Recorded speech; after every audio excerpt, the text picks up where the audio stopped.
మల్లన్న గారు మీది కూడా కానీ మాదిరి ఒకటేసారి చెప్పండి సార్. ధన్యవాదాలు సార్. మొదటిసారిగా ఈ సభలో మాట్లాడే అవకాశం కల్పించినటువంటి తమరికి కృతజ్ఞతలు తెలియజేస్తూ, సార్ పెద్దలు జీవన్ రెడ్డి గారు చెప్పినట్టుగా గంధమల్ల రిజర్వాయర్కి సంబంధించినటువంటి అంశం సుదీర్ఘకాలంగా పెండింగ్లో ఉంది సార్. అది నా సొంత మండలంలో ఉన్నటువంటి ప్రతిపాదిత రిజర్వాయర్ సార్. అక్కడ గత కొంతకాలం నుంచి కూడా ల్యాండ్ యాక్విజిషన్ ప్రాబ్లం ఉందని చెప్తూ వస్తూ ఉన్నారు.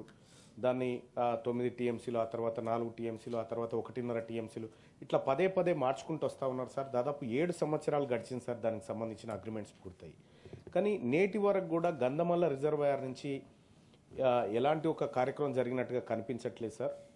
సో గత పాలకుల నిర్లక్ష్యమా ఏం జరిగింది అనేది పక్కన పెడితే, వాస్తవానికి అక్కడ ఉన్నటువంటి ఆ ఆలేరు నియోజకవర్గానికి ఉన్నటువంటి ఏకైక ఒక పెద్ద సోర్స్ అవుతుంది సార్ గంధమల్ల రిజర్వాయర్ జరిగితే.